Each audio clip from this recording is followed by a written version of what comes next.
Bigla-bigla itong tumalon at dahan-dahan bumaba sa likuran ni Mira. Pero naramdaman ito ni Mira. Pero bago yun, dadalhin muna kita sa impyerno. Sinipa ng malakas ni Mira ang aswang. Bakit ang lakas mo sumipa? Babae ka. Pagtingin ni Mira sa langit, ay nakita niya ang aswang na patalon na at papunta sa kanya.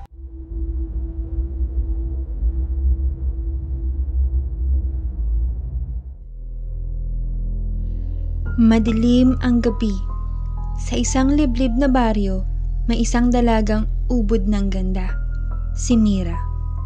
Habang naglalakad siya pauwi galing sa tindahan, biglang lumabas sa anino ang isang misteryosong matandang babae, si Lola Berta.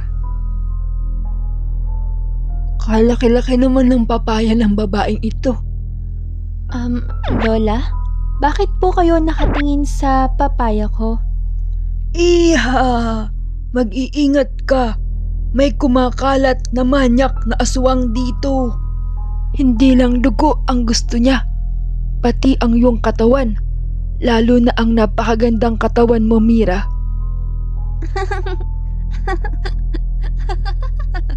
Natawa lang si Mira. Hindi niya alam, nasa malapit lang ang aswang.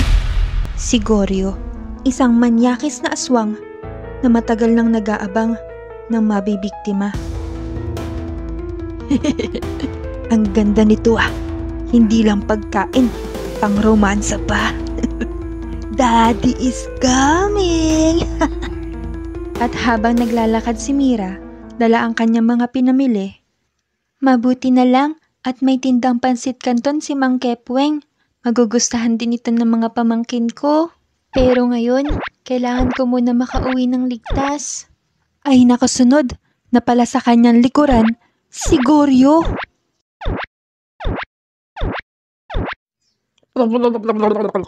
Aking Marilag, andito na ako, ang iyong malibag, man of your dreams.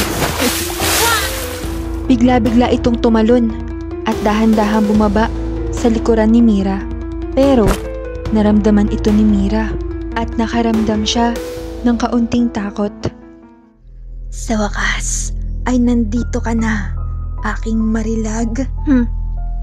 Kung ako sa'yo, umalis ka na aswang, bago mo pa pagsisihan na ako ang iyong bibiktimahin.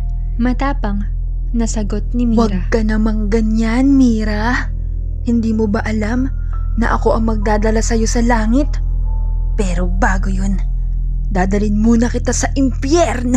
Sinipa ng malakas ni Mira ang aswang. Bakit ang lakas mo sumipa? Babae ka. Hindi lang pala matapang si Mira. Marunong din siyang lumaban. Anong akala mo? Mahina ako? Kung manyak ka, ako naman, manyak makipaglaban.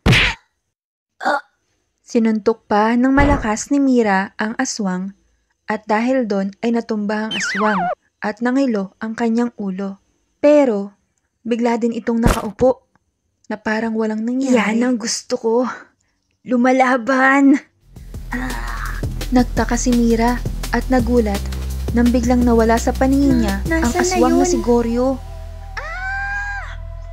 Pagtingin ni Mira sa langit ay nakita niya ang aswang na patalon na at papunta sa kanya. Lumanding uli ito ng mabilis sa kanyang likuran na hindi halos napansin ni Mira. Boo!